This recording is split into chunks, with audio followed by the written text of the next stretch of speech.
नमस्कार. रोखोकला आपलं स्वागत. प्रेक्षक मी डॉक्टर उदय निरगुडकर. भारतात निवडणुका म्हणजे लोकशाहीतला सर्वात मोठा उत्सव. एकीकडे भयानक दारिद्र्य तर दुसरीकडे डोळे दिपवणारी श्रीमंती, शतकानुशतकांच्या परंपरा एकीकडे तर आधुनिक वैज्ञानिक विकास यांचा कास जाणारे विचार हे एकीकडे. शहरी विरुद्ध ग्रामीण, तरुण विरुद्ध महिला आणि पुरुष असा वर्गभेद, या सगळ्यांच्या वरती दशांगळं उरणारी ती म्हणजे भारतीय राजकारणातली निवडणुकीच्या काळात दिसणारी महत्त्वाची बाब म्हणजे जात. 18 पगड जातींमध्ये विभागलेला हा समाज एकत्र राहतो तो इथल्या जातीय सलोख्यांमुळेच. पण निवडणुकीच्या काळात याच जातीपातीच्या विद्वेष आणि विध्वंस आणि विखार आम्हाला पाहायला मिळतो. त्यामुळेच की काय खाम फाम मामुली अजगर असे जातीय फॉर्म्युले निवडणुकीत आकारला येतात. वोट और बेटी जाट को दो किंवा वाजवा टाळी हटवा माळी, तिलक तराजू और तलवार, गिनकर मारो जूते चार अशा जातीय घोषणा याच्यातूनच जन्माला येतात. वाल्मिकी आणि हरिजन या समाजातनं विस्तव जात नाही आणि गुज्जर आणि जाट एकमेकांचा दुश्वास करतात. महाराष्ट्रात थोड्याफार फरकानं हा जातीय विद्वेष निवडणुकीच्या काळात आम्हाला बरोबर दिसून येतो. पण घोषणा मात्र न जात पर न बात पर, मोहर लगाए इंदिराजी के हात पर अशा सेक्युलर घोषणा सुद्धा आमच्याकडे रंगतात.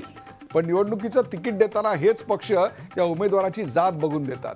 आपल्या जातीचा कोण आणि परक्या जातीचा कोण याचा अंदाज घेऊनच मतदार देखील मतदान करतात. अगदी आपल्या जातीचा आहे म्हणून एखाद्या उमेदवाराचा भ्रष्टाचाराचा इतिहास देखील खपवून घेतला जातो. अशा परिस्थितीत धर्म, जात आणि भाषेच्या आधारावर निवडणुकीत मतं मागता येणार नाहीत असं ठासून आज सुप्रीम कोर्टानं सांगितलं. तसा आदेश दिला. जे कुणी या आधारे मतं मागतील त्यांच्यावर कारवाई करण्याचा इशारा कोर्टानं दिला. पण जिथं मुस्लिम लीग, अकाली दल अशा राजकीय पक्षांच्या नावामध्येच धर्माचा उल्लेख आहे तिथे या निर्णयाची अंमलबजावणी कशी होऊ शकेल? द्रमुक, अण्णा द्रमुक यासारख्या पक्षांची स्थापनाच मुळी झाली ती भाषिक अस्मितेच्या मुद्द्यावर. थोड्याफार फरकानं शिवसेना आणि मनसे, तेलुगू देसम या पक्षांची स्थापना देखील याच कारणाकरता झाली. आंध्र प्रदेश म्हटला की कामा आणि रेड्डी, बिहार म्हटला की यादव आणि मुस्लिम किंवा भूमिहार, उत्तर प्रदेश म्हटला की दलित, मुस्लिम, राजपूत आणि महाराष्ट्र म्हटला की ओबीसी आणि मराठा, धनगर, माळी, लिंगायत अशी जातींची उतरण आमच्या समोर येते. इथं सोयी सवलती, नोकऱ्या आणि आरक्षण मागतात ती सुद्धा जाती आणि धर्माचा आधार घेऊन. अगदी महापुरुषांची स्मारकं सुद्धा बांधली जातात ना ते असं राजकीय समीकरणं डोळ्यासमोर ठेवून, जातीय समीकरणं डोळ्यासमोर ठेवून. अशा परिस्थितीत निवडणुकीतून धर्म, जात पात, भाषा खरोखर हद्दपार होईल का? या आधारे मतं न मागण्याचे निर्बंध पाळले जातील का? सुप्रीम कोर्टाच्या निकालाचा आगामी निवडणुकांवर नेमका काय परिणाम होणार आहे? उमेदवार निवडीवर, प्रचाराच्या पद्धतीवर त्याचं प्रतिबिंब उमटणार आहे का? कुणी छुप्या पद्धतीनं धर्म, जात आणि भाषेच्या आधारावर मतांचा जोगा मागितला तर त्याला आळा कसा घालणार? चला यासारख्या असंख्य प्रश्नांचा वेध घेऊयात आजच्या खास रोखोक कार्यक्रमात. धर्म, जात, भाषा निवडणुकीतून हद्दपार.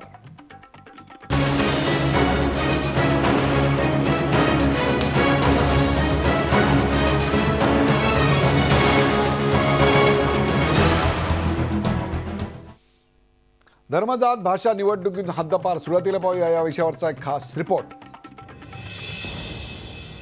युद्धात, प्रेमात आणि निवडणुकीत सगळं काही माफ असतं. निवडणुका जिंकण्यासाठी, मतदारांना आकर्षित करण्यासाठी धर्म, जात आणि भाषेचाही आधार घेतला जातो. जाती धर्मात विभागलेल्या आणि भाषिक अस्मिता जोपासणाऱ्या समाजाला ही गोळी बरोबर लागू होते. मात्र यापुढे धर्म, जात आणि भाषेच्या निकालावर कुणालाही मतं मागता येणार नाहीत असा निकालच सुप्रीम कोर्टानं दिलाय. निकालातून काय स्पष्ट झाले? धर्म आणि जातीच्या नावावर मतं मागणं ही भ्रष्ट कृती आहे की नाही अशी याचिका सुप्रीम कोर्टात दाखल झाली होती. लोकप्रतिनिधी कायद्यातील कलम 123(3) अन्वये धर्माची नेमकी व्याख्या काय याबाबतची व्याख्या स्पष्ट नव्हती. पण आता उमेदवार किंवा इतर कुणाही व्यक्तीला धर्म, जातीच्या आधारावर मतं मागता येणार नसल्याचं सुप्रीम कोर्टानं स्पष्ट केलंय. याबाबत सुप्रीम कोर्टात सुरू असलेल्या सुनावणीत ज्येष्ठ वकील श्याम दिवान, अरविंद दातार, कपिल सिब्बल, सलमान खुर्शीद आणि इंदिरा जयसिंह आदींनी सलग 6 दिवस युक्तिवाद केला. कुणी काय बाजू मांडली? शीख धर्माच्या लोकांचं कल्याण करण्यासाठी अकाली दल, मुस्लिम समाजाच्या कल्याणासाठी IUMLची स्थापना झाली आहे. तर DMK भाषेच्या आधारावर काम करणारा पक्ष आहे. त्यामुळे धर्माच्या नावावर मतं मागण्यापासून कसं रोखलं जाऊ शकतं असा सवाल भाजपनं केला. उमेदवार किंवा अन्य कुणीही धर्माच्या नावावर मतं मागणं ही भ्रष्ट कृती आहे. इंटरनेटच्या युगात सोशल मीडियाच्या माध्यमातून धर्माच्या नावावर मतदारांना आकर्षित केलं जातं याकडे काँग्रेसच्या वकिलांनी लक्ष वेधलं. धर्माच्या नावावर मत मागितल्यास निवडणूक रद्द करण्याची मागणी माकपनं केली. हिंदुत्व ही जीवनशैली असून हिंदुत्व शब्दाला केवळ धर्मापर्यंत मर्यादित ठेवू नये असा निकाल डिसेंबर 1995 मध्ये न्यायमूर्ती JS वर्मा यांनी दिला होता. त्याबाबत फेरविचार करण्यास सुप्रीम कोर्टानं नकार दिला. पण धर्माच्या नावावर मत मागणाऱ्यांना आळा घालण्याचा उद्देश स्पष्ट आहे असं कोर्टानं स्पष्ट केलं. त्यावरून आता उलटसुलट प्रतिक्रिया व्यक्त होत आहेत. सुप्रीम कोण आहे? देशामध्ये सुप्रीम कोर्ट सुप्रीम आहे का राजकारणात सुप्रीम बॉडी म्हणजे आपण म्हणतो तसं लोकसभा ही सुप्रीम आहे. आणि हे प्रश्न इतके मोठे आहेत की ते सोडवण्यासाठी स्वतंत्र सभागृह बोलवावं लागेल आणि प्रत्येकाला बोलतं करावं लागेल की सांगा तुमची भूमिका काय आहे. विनाकारण हे विषय काय आणले जात नाहीत आणि विनाकारण लोकांना हे विषय काही पटत नाहीत. त्याच्यामुळे कोणतरी कोर्टात जायचं, कधीतरी एखादा आदेश द्यायचा कुठच्याही गोष्टींचा, पण वस्तुस्थिती काय आहे हे एकदा तपासून बघा ना. ती न तपासता ज्यावेळेला तुम्ही अशा प्रकारचे निर्णय देता, आम्ही कसे मानायचे? कामं झाल्यानंतर त्या कामांच्या वरती जर समजा मतदान याच्या अगोदर झालं असतं काही गोष्टींमध्ये, ते विषय कधी आले नसते. धर्माच्या आधारे मतं मागितल्याबद्दल 1999 मध्ये शिवसेना प्रमुख बाळासाहेब ठाकरे यांना निवडणूक लढवण्यास तसंच मतदान करण्यास बंदी घालण्यात आली होती. आता जात आणि भाषेच्या आधारावर मतं मागणं देखील बेकायदेशीर ठरणार आहे. त्यामुळे राजकीय नेत्यांना भाषणं करताना खास काळजी घ्यावी लागणार आहे. धर्म आणि राजकारण आपला विवेक विसरून एकत्र आले तर यांचा मार्ग कट्टरतेकडे वळतो आणि हीच कट्टरता सामाजिक आरोग्यासाठी घातक असते. राम मनोहर लोहिया यांनी हे वाक्य म्हटलं होतं आणि आज सुप्रीम कोर्टाने दिलेला निकाल हा राम मनोहर लोहिया यांचं वाक्य किती योग्य होतं ते दर्शवतो आहे. सुप्रीम कोर्टाच्या या निकालामुळे निवडणुकीमध्ये पारदर्शकता येईल आणि निवडणुकीमध्ये पारदर्शकता आल्यामुळे लोकशाही आणखीन सुदृढ आणखीन मजबूत होण्यासाठी मदत मिळणार आहे. रामराजे शिंदे, झी मीडिया, दिल्ली. धर्म, जात, भाषा, निवडणूक हद्दपार या विषयावरचा आपण हा रिपोर्ट पाहिला तर त्याची चर्चा करण्यासाठी आपण आमंत्रित केलं. आपल्या सोबत आहेत मनसेचे नेते नितीन सरदेसाई. नितीनजी, आपलं या कार्यक्रमात स्वागत. आपल्याबरोबर आहेत ॲडव्होकेट किशोर जावळे. किशोर जावळे हे ज्येष्ठ विधिज्ञ आहेत. सर, आपलंही स्वागत. डॉक्टर रत्नाकर महाजन, काँग्रेसचे प्रवक्ते आपल्याबरोबर आहेत पुण्यामधून. रत्नाकर महाजनजी, आपलं स्वागत. रमेश पांडव, सहनिमंत्रक, महाराष्ट्र सामाजिक समरसता मंच, औरंगाबादमधून रमेश पांडवजी आपल्याबरोबर आहेत, त्यांचंही स्वागत. आणि सचिन पाटील, सर्वोच्च न्यायालयाचे वकील सचिन पाटील हे देखील आपल्याबरोबर आहेत, त्यांचंही स्वागत. सुरुवात करूया सचिन पाटील यांच्यापासून. सचिन पाटील, जात, धर्म, वंश याच्या आधारावर मतं मागणं बेकायदेशीर आहे असं न्यायालय म्हणतं. यापूर्वी देखील अशाच स्वरूपाचा निवाडा दिलेला होता आणि बाळासाहेब ठाकरे यांना 6 वर्ष मतदान करता आलेलं नव्हतं. किंवा SR बोम्मई यांच्या संदर्भातला जो निकाल होता तोही आपल्या समोर आहे. या दोन्ही निकालांपेक्षा हा निकाल वेगळा कसा काय आहे, ह्याचं वैशिष्ट्य काय सांगाल सचिन पाटील? यापूर्वी सुप्रीम कोर्टाने रमेश प्रभू, मनोहर जोशी आणि इतर केसेसमध्ये असं दिलं होतं की कोणताही उमेदवार स्वतःच्या जातीच्या आधारे त्याला मत द्यावं असं अपील करू शकणार नाही. त्याचप्रमाणे तो विरोधी उमेदवाराच्या जातीच्या आधारे त्याला मत करू नये असं अपील करू शकणार नाही, असा यापूर्वीपर्यंतचा लॉ होता. आज सुप्रीम कोर्टानं जो निकाल दिला त्या आधारे उमेदवार अथवा इतर कोणीही उमेदवाराचा एजंट अथवा इतर कोणताही राजकीय पुढारी अथवा इतर कोणताही व्यक्ती जात धर्म भाषा यापैकी कोणत्याही विषयाच्या आधारे कुणाच्याही जात, वोटरची जात असो अथवा त्या कॅन्डिडेटची असो अथवा विरोधी उमेदवाराची असो, यापैकी कोणत्याही गोष्टींचा आधार घेऊन मत मागू शकणार नाही असा आजचा निकाल आहे. म्हणजे पूर्वी फक्त उमेदवाराची जात आणि विरोधी उमेदवाराची जात याचा आधार होता यामध्ये. आता कोणत्याही जात, धर्म आणि इतर भाषा यापैकी कोणत्याही गोष्टीच्या आधारे आता मत मागता येणार नाही. हा आजचा बेसिक म्हणजे महत्वाचा बदल आहे. किशोर जावळे, तरी देखील मुद्दा महत्वाचा उरतो तो म्हणजे या पूर्वीच्या निकालांपेक्षा याचं महत्व, हिज रिलिजन याच्या व्याख्ये किंवा व्याप्ती अधिक स्पष्ट झाली एवढंच आहे का याचे दूरगामी परिणाम आपल्याला दिसतात? नाही, एक लक्षात घेतलं पाहिजे की आजचा जो निर्णय आहे तो नेमकं काय सांगतो हे समजून घेण्यासाठी बाबरी मशीद पडल्यानंतर आर्टिकल 356 खाली तत्कालीन राष्ट्रपतींनी केंद्र सरकारच्या सल्ल्यानुसार भाजपची सरकारं जिथे होती ती बरखास्त केली त्या राज्यातली.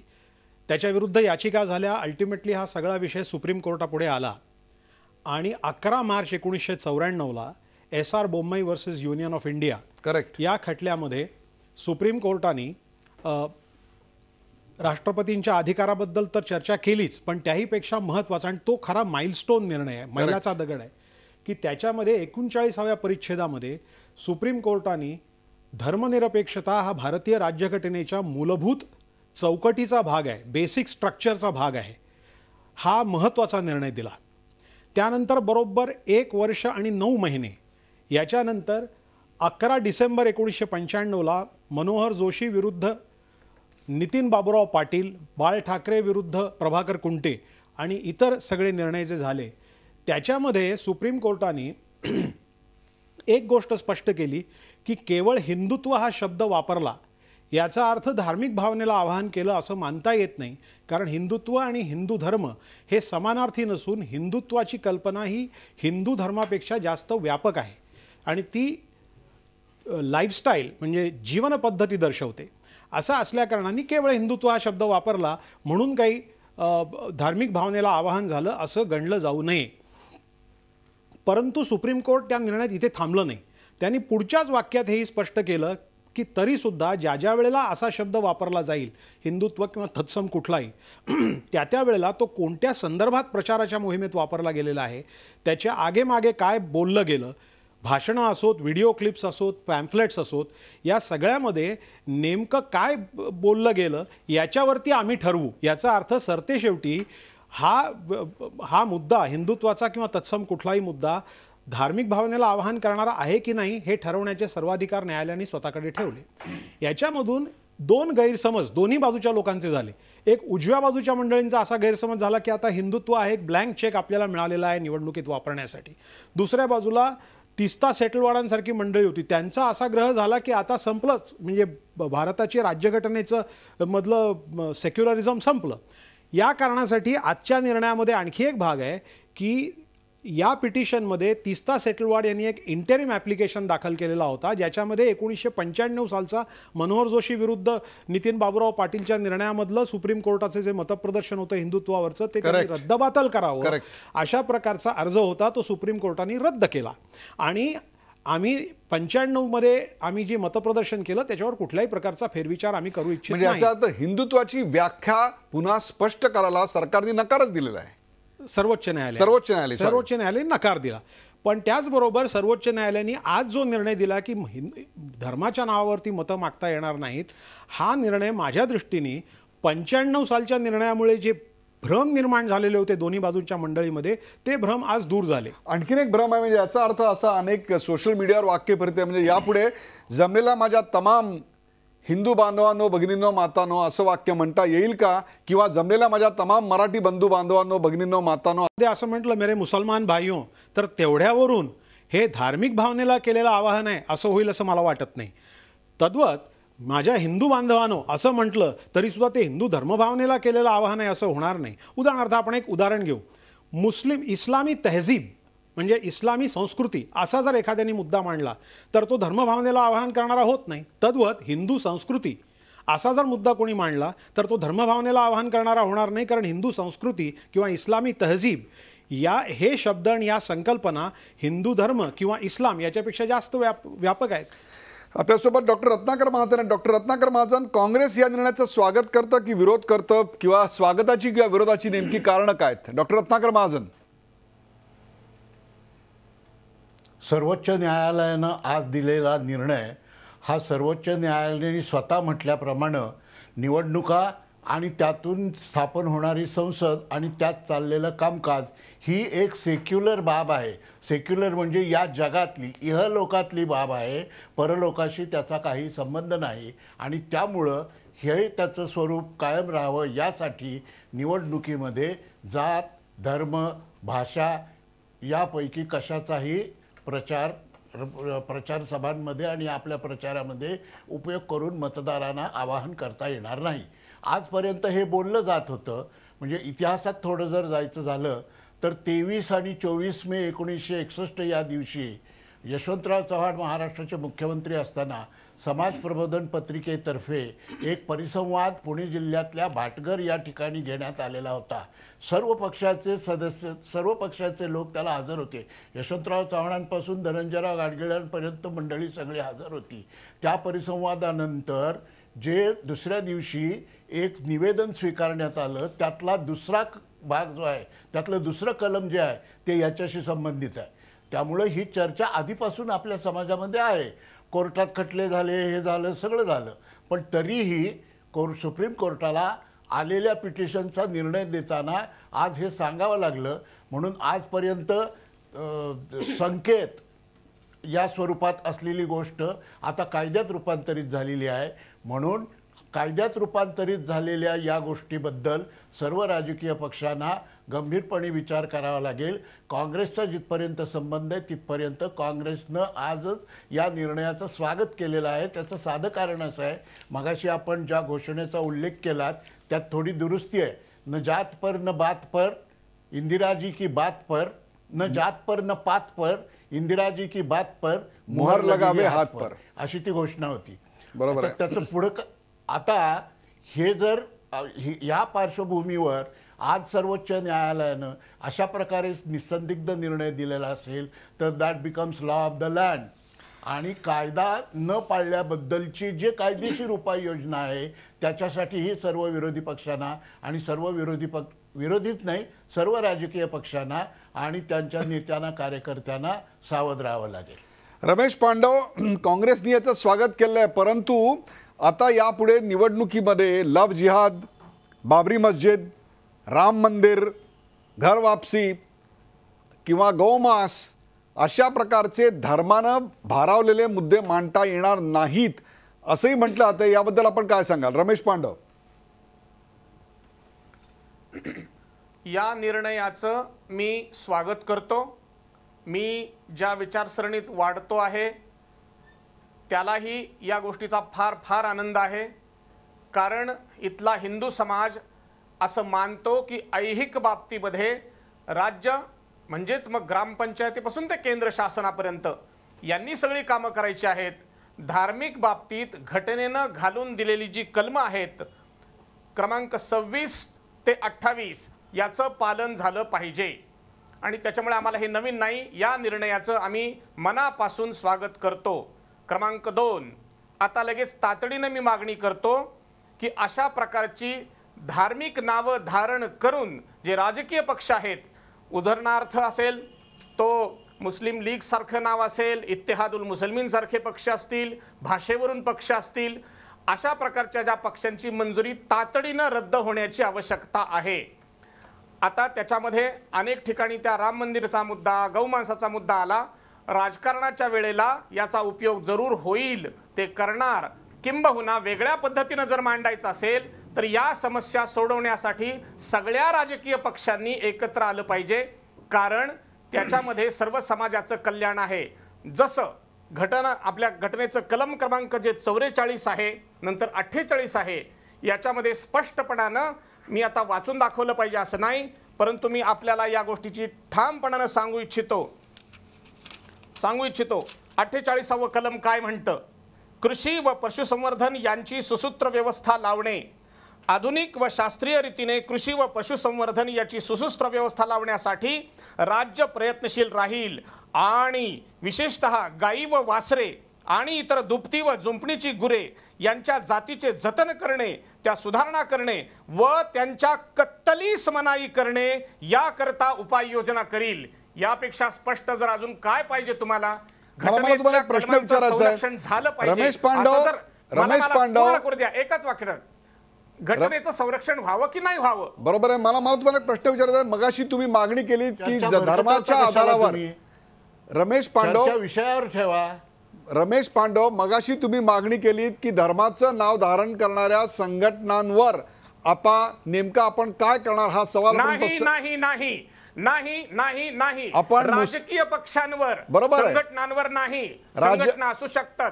राजकीय पक्षांवर. मग याचा अर्थ जे भाषिक अस्मिता असलेले पक्ष आहेत त्यांचं काय करायचं, त्या राजकीय पक्षांचं काय करायचं? उदाहरणार्थ द्रमुकचा बंदी घातली पाहिजे, नाव बदला, बंदी घातली पाहिजे, नाव म्हणजे बदलला लावली पाहिजेत. या अकाली दल- निर्णयाप्रमाणे तातडीनं नावे बदलली पाहिजेत.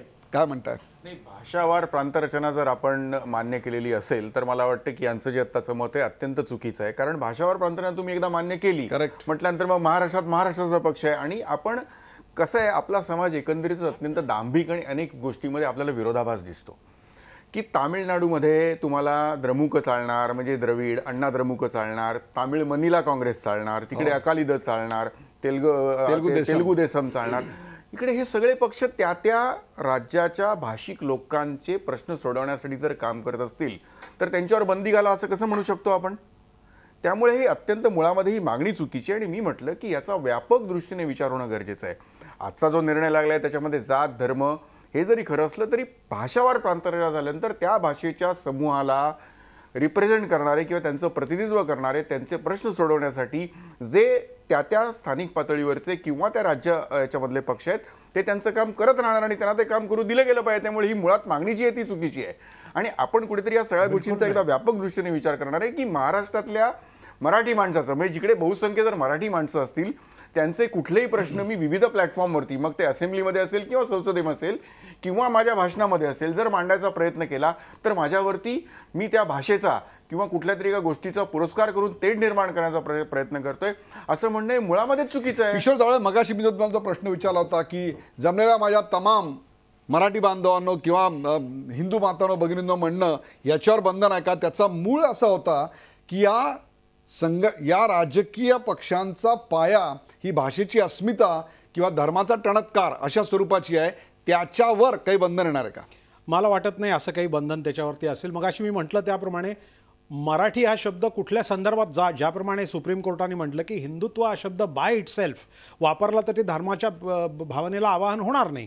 तद्वत माझ्या मराठी बांधवांना असं म्हटलं तर मराठी हा शब्द त्या क्षणी कुठल्या कॉन्टेक्स्टमध्ये वापरला जातोय तो जर काही नॅरो कॉन्टेक्स्टमध्ये वापरला जात असेल तर वापरणाऱ्या माणसाला सावधगिरी बाळगावीच लागणार आहे की कारण at some point of time नंतर जर हे प्रकरण कोर्टात गेलं तर न्यायालयाने ते अधिकार स्वतःकडे ठेवलेले आहेत.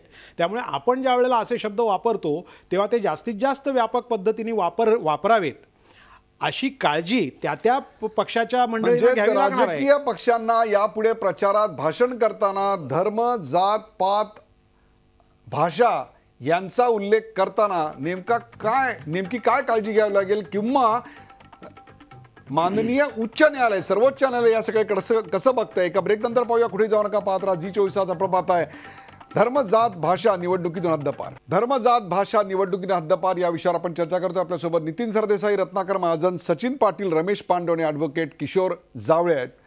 नितीन सरदेसाई, एक प्रकारे उघड अजूनही आपल्याला असं दिसतंय की भाषा या शब्दाबद्दल किंवा धर्म या शब्दाबद्दलचा एक कठोर अशा स्वरूपाचा संदेश याच्यातनं आलेला आहे. मग असदुद्दीन ओवैसी, अकबरुद्दीन ओवैसी यांची MIM असो किंवा अकाली दल असो ज्यांच्या नावातच धर्म आहे किंवा भाषेच्या आधारावर स्थापन झालेल्या द्रमुक, अण्णा द्रमुक किंवा तुमच्यासारखे पक्ष असतील, शिवसेना असतील, यांना कुठेतरी आता निवडणुकीच्या काळात आपण जी भाषा वापरतो किंवा ज्या प्रकारचा प्रचार करतो त्याच्यावर बंधन येणार आहे? मला नाही वाटत असं बंधन येईल आणि तसं अपेक्षितही नाही आहे. मुळामध्ये निवडणूक आयोगाची जी आचारसंहिता किंवा कोड ऑफ कंडक्ट असतो त्याच्यामध्ये सुद्धा या सर्व गोष्टींचा प्रचारात आम्ही वापर करणार नाही किंवा त्यामुळे तेढ निर्माण होणार नाही असं आमच्याकडून काही घडणार नाही असं सुरुवातीलाच प्रत्येक पक्षाला लिहून द्यावं लागतं. त्याच वेळेला ह्या सगळ्या पक्षांना मान्यता मिळाली असते. म्हणजे या सर्व पक्षांना, मग ते MIM असेल, मुस्लिम लीग असेल, अकाली दल असेल किंवा कुठलाही पक्ष असेल, या सगळ्यांना जर त्या धर्माच्या नावावरती जर मान्यता दिली गेलेली असेल किंवा ते नाव असताना मान्यता दिली गेली म्हटल्यानंतर ते त्या एका समूहाचं प्रतिनिधित्व करतात असं मान्य करायला काय हरकत आहे? त्यांचे प्रश्न सोडवण्यासाठी जो कोणी काम करतो त्याला ते करू दिलं गेलं पाहिजे. आणि मला सांगा की याच निवडणूक आयोगाने अनेक ठिकाणी उमेदवाऱ्या देताना जी रिझर्वेशन ठेवली त्याचं काय? म्हणजे काही ठिकाणी एखादा मतदारसंघ ओबीसीसाठी, एखादा एससीसाठी, म्हणजे एका बाजूला तुम्ही ह्या सगळ्या गोष्टी मान्य करता, जातीपातीचं राजकारण म्हणत नाही, त्याची ती व्यवस्था तुम्ही मान्य करता की ह्या मतदारसंघामधून फक्त ओबीसी लढवू शकतो, या मतदारसंघातून फक्त एससी लढवू शकतो, एसटी लढवू शकतो. म्हणजे ही किती व्यवस्था, हे किती विरोधाभास आहे लक्षात येते का तुमच्या? एका बाजूला आपण जात धर्म ह्याच्यावरती आरक्षणं ठेवायची, मग ती शासकीय नोकऱ्यांमध्ये असतील, मग शिक्षणामध्ये असतील, सगळीकडे, आणि दुसरीकडे म्हणायचं त्याचा तुम्ही वापर करू शकत नाही. म्हणजे मुळामध्ये ह्या सगळ्या विरोधाभासाचा एकदाच काय तो पूर्ण विचार करून ही सगळी आरक्षणं किंवा काय ह्याच्यावर साकल्याने विचारून निर्णय घेणं, तुम्ही एखाद्या गोष्टीचा तेवढ्याच पुरता निर्णय द्यायचा आणि बाकी सगळीकडे ते सोडून द्यायचं, हे दोन्ही कसं होऊ शकतं? रत्नाकर महाजन, काय सांगाल तुम्ही? एक प्रकारे धर्म, भाषा आणि जात याच्या पलीकडे जाऊन निवडणुकीचा प्रचार आपल्याकडे होऊ शकतो का? याचं कारण निवडणुकीत उमेदवार निवडतानाच राजकीय पक्ष त्याची जात हा एक अत्यंत महत्त्वाचा निकष आपल्या डोळ्यासमोर ठेवत असतात. काय सांगाल? भाषिक बहुसंख्येच्या आधारावर या देशातल्या राज्यांची पुनर्रचना झाल्यानंतर त्या राज्यातले ते भाषिक लोक हेच त्यांच्या भल्या बुऱ्या भवितव्याचे मालक असतात आणि लोकशाहीमध्ये सर्वात मोठी शक्ती तीच असते. त्यामुळं एकदा भाषावार प्रांतरचना झाल्यानंतर त्यातल्या बहुसंख्याकांनी आमच्यावर अन्याय होतो असं म्हणणं हा वदतव्याघात आहे. कारण मेजॉरिटीवर अन्याय कधी होत नसतो, मेजॉरिटीकडनं मायनॉरिटीवर अन्याय होण्याची शक्यता असते. त्यामुळं भाषिक प्रांतरचना झाली आहे म्हणूनच भाषेच्या आधारे निवडणुकीत राजकीय प्रचार करता येणार नाही असं ते उलट सिद्धांत येतो. दुसरं असं की directive principles of the state policy या प्रकरणाखालची 44 ते 48 ही जी कलमं आहेत ती दिशानिर्देशक तत्व असं त्याला म्हणतात. म्हणजे तुम्हाला भारतीय शासन संस्थेला पुढील काळात या दिशेने वाटचाल करायची आहे म्हणून तर ताबडतोब त्याची घटनेच्या कलमात रूपांतर झालं नाही. आणि याबद्दल डॉक्टर आंबेडकर, पंडित नेहरू या मंडळींची सविस्तर भाषणं उपलब्ध आहेत, ती वाचल्यावर ह्यातला वैचारिक गोंधळ कमी होण्याची शक्यता आहे. आता राज्यघटनेच्या घटनेनं दिलेली आरक्षणं आणि आजचा निकाल यांचा बादरायण संबंध लावायचं बिलकुल गरज नाही. त्याचं कारण असं की ती एक वेगळी राजकीय व्यवस्था आहे जी राज्यघटनेनं निर्माण करून दिलेली आहे. धर्मनिरपेक्षता हेही राज्यघटनेचं एक आधारभूत तत्व आहे, आधारभूत मूल्य आहे, त्याच्याशी संबंधित आजचा निकाल आहे. त्यामुळे या दोन्हींची गल्लत करून चर्चा भलतीकडे भरकटवण्याचं काही आवश्यकता नाही, काही कारण नाही.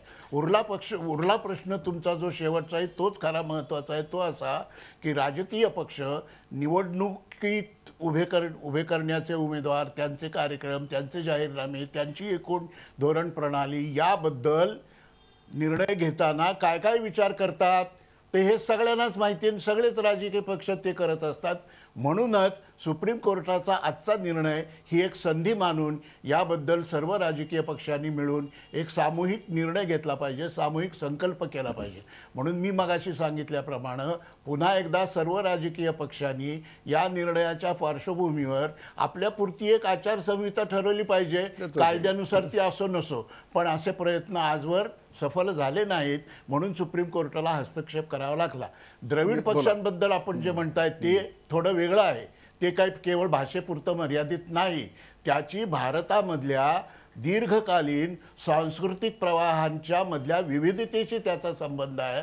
आणि आर्य, द्रविड वगैरे ही जी काय ऐतिहासिक पार्श्वभूमी आहे ती पार्श्वभूमी त्या पक्षानं आहे. भाषा त्याला नंतर चिकटलेली आहे.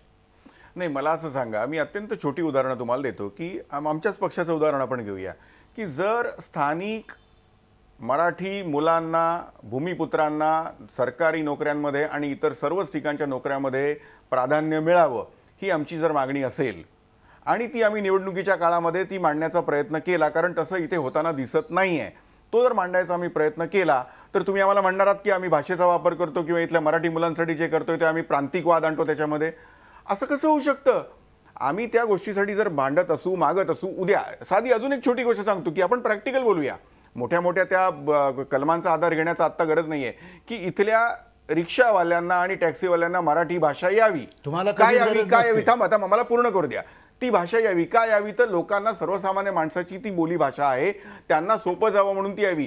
हा मुद्दा जर मांडला आम्ही तर तुम्ही म्हणणार आहात की आम्ही भाषिक गोष्टीचं तेढ निर्माण करायचा प्रयत्न करतो. नाही, ती इथल्या समाजाची गरज आहे, ती इथल्या तरुणांची गरज आहे. ती मांडायचा प्रयत्न केल्यानंतर जर असा आरोप व्हायला लागला तर होऊ द्या आरोप. काही फरक पडत नाही, आम्ही त्या समूहासाठी भांडत राहणार आणि यापुढेही करत राहू. या चर्चेच्या दोन्ही बाजू मी मांडल्या आहेत. चर्चा पूर्ण करता आणखीन एक महत्वाचा मुद्दा रमेश पांडव आपल्यासाठी. रमेश पांडव, जर धर्म हा व्यक्ती आणि देवामधला खाजगी व्यवहार आहे तर आजच्या निकालावरनं अतिशय स्पष्ट झालेलं आहे, तर मग त्यात शासनाचा आणि सरकारचा हस्तक्षेप अजिबात असणार नाही असं सर्वोच्च न्यायालय एकीकडे म्हणत आहे. मग असं असेल तर जातीच्या आधारावर किंवा इतर गोष्टींच्या आधारावर दिलेली आरक्षणं याच्याकडे आपण कसं पाहणार आहोत? रमेश पांडव. जातीच्या आधारावर दिलेली आरक्षणं घटनेच्या आधारानंच दिलेली असल्यामुळे, त्याची विशेष व्यवस्था विशेष तरतूद केलेली असल्यामुळे ती तशी चालू राहिली पाहिजेत. त्याचा आणि प्रत्यक्ष धर्माचा असा संबंध येत नाही, क्रमांक 1. दुसरी गोष्ट अशी की ह्या इलेक्शनमध्ये धर्म भाषा वापरू नये असं म्हटलेलं आहे. त्यामुळे इलेक्शन पुरता हा विचार असला तरी सुद्धा इतर वेळेला या सगळ्या गोष्टींच्या विकासासाठी कायद्याने सुप्रीम कोर्टाने बंधन घातलेलं नाही. त्यांचं स्वतंत्रपणाने विकास 4-5 वर्ष होऊ शकतो. इलेक्शनच्या वेळेला या गोष्टींचा वापर होता कामा नये असं स्पष्ट म्हटलंय. गोष्ट क्रमांक 3, जात ही देशविरोधी आहे, राष्ट्रविरोधी आहे असं 25 नोव्हेंबर 1949च्या बाबासाहेबांच्या भाषणात स्पष्ट आहे. ती नष्ट कशी होईल तर सगळीकडे सामाजिक समरसतेच्या माध्यमातून समता आली की एकदम अशा प्रकारच्या गोष्टी कमी होतील, आपण एकात्म होऊ असा तो होरा आहे. आणि म्हणून जे कोणी भाषेचा, धर्माचा, जातीचा आधार घेत असतील त्यांना कोर्टाने इलेक्शनमध्ये मनाई केलेली आहे. ही फार फार चांगली गोष्ट आहे. हिंदू समाजाला ही गोष्ट नवीन नाही. परंपरागत पद्धतीनं राजानं काय करावं, म्हणजेच इथल्या मंत्र्यांनी काय करावं, प्रधानमंत्र्यांनी काय करावं हे स्पष्टपणाने पुन्हा एकदा हिंदुत्वाच्या अंगानेच सुप्रीम कोर्टाने सांगितलंय असं माझं ठाम मत आहे. एका गोष्टीचा उल्लेख करून मी थांबणार आहे. महाजन साहेबांनी एक अनैतिहासिक गोष्ट उल्लेख केलेली आहे आणि ती म्हणजे अशी की बहुसंख्याक साधारणपणे अल्पसंख्याकांवर अत्याचार करतात. महाजन हे अनैतिहासिक बोलत आहेत. महाराष्ट्रातल्या किती घटनांचा पुरावा द्यायचा की कोण सुरू करतं, कशा दंगली होतात आणि कशा जातात. आणि म्हणून बहुसंख्याकांना दोष असा प्रकारे देणं हे मला दोषपूर्ण वाटतं. मला त्यांचं मंजूर वाटत नाही. शेवटचा त्यांचाच मुद्दा लॉ ऑफ लँड. इथल्या भूमीनं वारंवार स्पष्ट शब्दात सांगितलेलं आहे की भूमीबद्दल म्हण काय, स्त्रीबद्दल म्हटलं काय आहे, गायीबद्दल काय आहे, नद्यांबद्दल काय आहे, पैशांबद्दल काय आहे, याच्या संबंधीची हिंदुत्वाची उदाहरणं अतिशय स्पष्ट आहेत. ती धार्मिक अंगाची नाहीत. आणि त्याच्यामुळे या ठिकाणी याही वेळेला हेही स्पष्ट होऊन गेलं की धर्मापुरतं बोलायचं नाहीये, पण हिंदुत्वाचं बोलत असताना जर या सगळ्या समस्यांच्या संबंधात सोडवणुकीसाठी काम होत असेल तर ते आग्रहपूर्वक केलं पाहिजे. आणि म्हणून राजकीय पक्षांची नावं धार्मिक अथवा भाषिक असू नयेत. इतर वेळेला धार्मिक आणि भाषिक संघटना आपापल्या विकासासाठी काम करणार, त्याला सुप्रीम कोर्टाची मनाई नाही. मी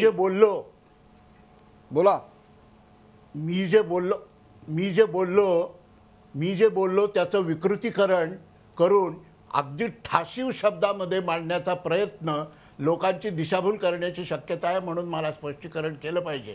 मी असं म्हणालो की एकदा भाषिक आधारावर प्रांतरचना झाली की त्यातले बहुभाषिक जे आहेत त्यांच्या म्हणण्याप्रमाणे राज्य चालेल हे खरं असलं तरी मेजॉरिटीवर कधी अन्याय होत नसतो. मेजॉरिटीकडून मायनॉरिटीवर अन्याय होण्याची शक्यता असते अशी माझी वाक्यरचना होती. आणि एवढं मराठी तर आज कुणालाही कळायचं काही हरकत नाही.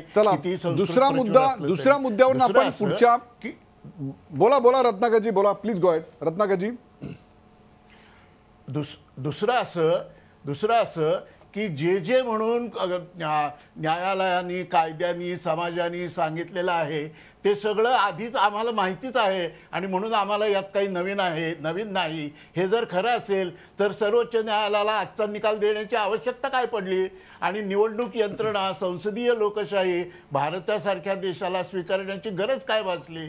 तेव्हा जे काय म्हणजे एक संस्कृतमध्ये असं म्हणतात की व्यासोच्छिष्टम जगत सर्वम, म्हणजे या जगात जे काही आहे ते सगळं व्यासाने उष्टावलेलं आहे आणि त्यांच्या पलीकडं कुणाकडं काही सांगण्याजोगं नाही, ज्ञान नाही. तसं हे झालं हिंदोच्छिष्टम जगत सर्वम. मग हे सगळं नंतर जे आलं ते कशासाठी आलं. आपण चर्चा पुढे नेऊयात. एक तिसरा मुद्दा याच्यामध्ये अत्यंत महत्त्वाचा आहे. सचिन पाटील, या निर्णयाचा सर्वात तोटा कोणाला होणार आहे? भाजप, काँग्रेस सारख्या पक्षांना का शिवसेना, मनसे, MIM, द्रमुक तेलुगू देसम या भाषा अथवा धर्म याच्यावर आधारलेल्या पक्षांना. सचिन पाटील.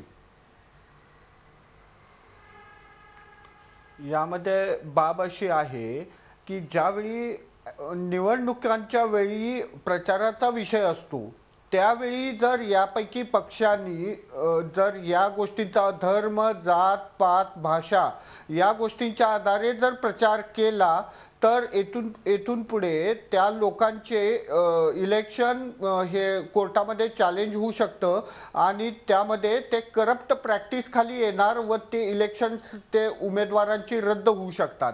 याचा फायदा याचा तोटा सर्वच पक्षांना होऊ शकतो जे ह्या गोष्टींचा वापर त्यांच्या प्रचारामध्ये करतील आणि लोकांना मतदानासाठी आवाहन करतील या बाबींचा आधार घेऊन. सचिन पाटील, म्हणजे एक प्रकारे निवडणुकीमधून जात पात धर्म हद्दपार करायचा सुप्रीम कोर्टाचा जरी मनसा असला किंवा तशा प्रकारची त्यांनी आत्ता आदेश दिला असला तरी देखील मतदान करताना प्रत्यक्ष अनेकदा असं दिसतं की भ्रष्ट असलेल्या परंतु आपल्या जातीच्या उमेदवाराला मतदान केलेलं आढळतं, किंबहुना भ्रष्ट असलेल्या परंतु बहुसंख्य जातीच्या उमेदवाराला तिकीट दिलेलं आढळतं. याच्यावर कोणत्याही प्रकारचं भाष्य नाही, फक्त भाषेवर जे मतं मागतात त्यांच्यावरच सरकारनं आता एक प्रकारची पाबंदी घातलेली आहे. काय सांगाल सचिन पाटील? असं नाही, मतदान करणं हा प्रत्येकाचा अधिकार आहे आणि तो त्या व्यक्तीच्या विवेकावरती अवलंबून असतो. कोर्टाने त्याबाबत पुढे जाऊन काही सांगण्याचा विषय नव्हता. आजचा जो विषय होता तो मर्यादित होता. त्यामध्ये कलम 123(3)चा इंटरप्रिटेशन करण्याचा विषय होता. त्यामध्ये पूर्वी जे इंटरप्रिटेशन होतं ते वाईड करून सुप्रीम कोर्टाने आता सांगितलेलं आहे. सचिन पाटील, पण आता हाच तर खरा मुद्दा आहे की एक प्रकारे कायद्याच्या मर्यादांचं विस्तारीकरण करताना कुठेतरी कायदा करायचा अधिकार इथं पार्लमेंटला आहे, परंतु त्याच्या विस्तारीकरणामध्ये मूळ कायद्याला ढाच्याला काही धोका पोचला असं वाटतं आपल्याला? नाही, तसं होत नाही. कायदा करायचे अधिकार जरी पार्लमेंटला असले तर त्या कायद्याचं इंटरप्रिटेशन करायचे अधिकार हे कोर्टांना असतात. पूर्वी जे कोर्टांनी निर्णय दिले होते ते आज सुप्रीम कोर्टाने ओव्हररूल करून हीच जो शब्द होता त्याचं इंटरप्रिटेशन आता कोर्टाने वायडन केलं. हिची जर लेजिस्लेटिव्ह हिस्ट्री जर याची 123(3)ची लक्षात घेतली तर ही अमेंडमेंट 1961 साली आली. त्याचबरोबर सेक्शन 3A पण अमेंड झाला होता 1961 साली. किंवा हेट्रेड पसरवण्याचा जर कुणी प्रयत्न केला तर ते पण करप्ट प्रॅक्टिस होईल. त्याच वेळी ही पण अमेंडमेंट आली. ह्यापूर्वी पण ही गोष्ट अस्तित्वात होती की कुणीही जात पात धर्माच्या आधारे मतं मागू शकत नव्हती, परंतु त्यामध्ये वर्ड होता सिस्टमॅटिकली. तो वर्ड पार्लमेंटनं काढून त्याचे हीच कास्ट, रिलिजन और रेस असं शब्दाचा वापर केला. तो मनोहर जोशी डॉक्टर रमेश प्रभू ह्या केसमध्ये इंटरप्रिटेशन करताना जे इंटरप्रिटेशन दिलं होतं ते इंटरप्रिटेशन आज सुप्रीम कोर्टाने ओव्हररूल करून त्याचं स्कोप वाईड केला त्या टर्मचा. एवढंच केलेलं आहे सुप्रीम कोर्टाने. एक शेवटचा मुद्दा जावळे साहेब, कुठेतरी यातून एक चर्चा पुन्हा या देशात सुरू होती, ती म्हणजे सार्वभौम कोण, संसद का सुप्रीम कोर्ट? याचं स्पष्ट उत्तर असं आहे, सार्वभौम राज्यघटना आहे. सुप्रीम कोर्ट सरकार आणि पार्लमेंट म्हणजे ज्युडिशियरी, एक्झिक्युटिव्ह अँड लेजिस्लेचर ही 3 अंगं आहेत शासनाची आणि त्याच्यामध्ये चेक्स अँड बॅलन्सेस आहेत. याच्यामध्ये constitution is supreme, neither the supreme court nor the parliament. परंतु त्याच राज्यघटनेने सुप्रीम कोर्टाला असा अधिकार दिलेला आहे की संसद जर कोणता कायदा करत असेल तर तो कायदा घटनेला धरून आहे किंवा नाही हे सांगण्याचं म्हणजेच कायद्याचं इंटरप्रिटेशन करण्याचं, संजय पाटील मगाशी म्हणाले त्याप्रमाणे इंटरप्रिटेशन करण्याचा अधिकार फायनली हा न्यायालयांचा असल्याकारणाने to that extent in the present system संसदेपेक्षा सुप्रीम कोर्टाचं स्थान जरा वरती आहे. रत्नाकर महाजन, काय सांगाल? ही चर्चा बॅरिस्टर नाथ पै यांनी करेक्ट संसदेचं सार्वभौमत्व या विषयावर एक बिल ज्या वेळेला लोकसभेत आणलं Yes. त्यावेळेला होऊन गेलेली आहे. पण त्या चर्चेचा काही एका बाजूनी वा दुसऱ्या बाजूनी निकाल लागला नाही. त्याचं कारणच मुळी असं की आता हे वकील म्हटल्याप्रमाणे भारतीय राज्यघटना ही या 3 महत्त्वाच्या अंगांवर एकमेकांवर चेक्स अँड बॅलन्सेस ठेवणारी यंत्रणा आहे. त्यामुळं अमुक एकच सुप्रीम आणि तमुक एक त्याला सबऑर्डिनेट असं भारतीय राज्यघटनेचा अभिप्राय नाही. संसदेला कायदे करण्याचा अधिकार आहे हे जरी खरं असलं तरी ते कायदे मूलभूत मानवी हिताच्या, राज्यघटनेच्या मूलभूत चौकटीच्या किंवा कॉमन सेन्सच्या विरोधात जर असतील तर त्याचं पुनरीक्षण करण्याचे अधिकार ज्या अर्थी सुप्रीम कोर्टाला दिलेले आहेत त्या अर्थी सुप्रीम कोर्ट या कामामध्ये सुद्धा हस्तक्षेप करू शकतो. ही घटनाकारांचा अभिप्राय होता आणि हे त्यांचं अभिमत होतं. प्रेक्षक, धर्म, जात, भाषा, निवडणुकीतून हद्दपार या विषयावरची ही राजकीय आणि कायदेशीर चर्चा आपण पाहिली. स्वतःच्या किंवा प्रतिस्पर्धी उमेदवाराच्या जाती धर्माच्या आधारावर मतं मागायला यापूर्वीपासूनच मनाई होती. पण आता सुप्रीम कोर्टानं सरसकट कोणालाही कोणत्याही जात, धर्म, भाषेच्या आधारावर मतं मागायला मनाई केली आहे असे ॲडव्होकेट सचिन पाटील यांनी स्पष्ट केलं. 1995 साली हिंदुत्व ही जीवन पद्धती आहे असा निकाल सुप्रीम कोर्टानं दिला होता. त्या आधारे दोन्ही बाजूंनी चुकीचा अर्थ लावला. हिंदुत्व हा शब्द कोणत्या संदर्भात वापरला गेला ही बाब अत्यंत महत्त्वाची आहे. त्यामधून धार्मिक भावना भडकवली जाते का हे तपासण्याचे अधिकार सुप्रीम कोर्टानं अजून तरी स्वतःकडे ठेवलेले आहेत. याकडे किशोर जावळे यांनी आपलं लक्ष वेधलं. काँग्रेसनं सुप्रीम कोर्टाच्या या निकालाचं स्वागत केलं. सर्वच राजकीय पक्षांनी याचा गंभीरपणे विचार केला पाहिजे, प्रचार करताना सावधगिरी पाळली पाहिजे असं काँग्रेसच्या रत्नाकर महाजन यांनी सांगितलं. ज्या राजकीय पक्षांच्या नावामध्ये धर्म, जात किंवा भाषेचा उल्लेख आहे त्या राजकीय पक्षांवर तात्काळ बंदी घातली गेली पाहिजे अशी रोखठोक मागणी रमेश पांडव यांनी केली. मनसेने मात्र त्याला विरोध केला. एकदा भाषावर प्रांतरचना मान्य केली किंवा प्रादेशिक भाषिक अस्मिता जोपासणाऱ्या पक्षांना मग तुम्ही बंदी कसं घालणार, ती मागणी चुकीची आहे. तर तुम्ही जे मतदारामध्ये आरक्षण ठेवता, ज्या जागा आरक्षित ठेवता त्याचं स्पष्टीकरण तुम्ही काय देणार असा सवाल नितीन सरदेसाई यांनी केला. जमलेला माझ्या तमाम हिंदू बांधवांनो किंवा मेरे मुसलमान भाईयो अशा शब्दप्रयोगांवर आता बंदी येईल का याबाबतही यावेळी चर्चा झाली. प्रेक्षको, प्रत्येकाचा धर्म हा प्रत्येकासाठी महत्त्वाचा आहे. त्या धर्माचा परमेश्वर आणि त्याचे अनुयायी यांच्यातलं नातं जेवढं पवित्र आहे तेवढंच ते व्यक्तिगतही आहे.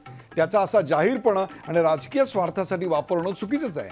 त्यामुळे सुप्रीम कोर्टानं आज जो आदेश दिला आहे त्याचं स्वागतच करायला हवं. प्रेक्षको, लोकशाहीत सर्वाधिक महत्त्वाचं नातं असताना ते मतदार आणि उमेदवार यांचं. हे नातं अधिक स्वच्छ आणि पारदर्शी असायला हवं. सुप्रीम कोर्टाच्या या आदेशामुळं ते नातं आणखीन घट्ट होईल एवढं मात्र नक्की. खरं तर ही एक पहिली पायरी आहे. यासारखे अनेक दूरगामी दुर्लक्षी परिणाम असणारे निकाल येणं हेच लोकशाहीच्या मजबूत असण्याची गरज आहे. या चर्चेत सहभागी झालेल्या सर्व मान्यवरांचे आभार. ताज्या बातम्यांसाठी पाहत राहा झी 24 तास. राहा एक पाऊल पुढे. झी 24 तास रहा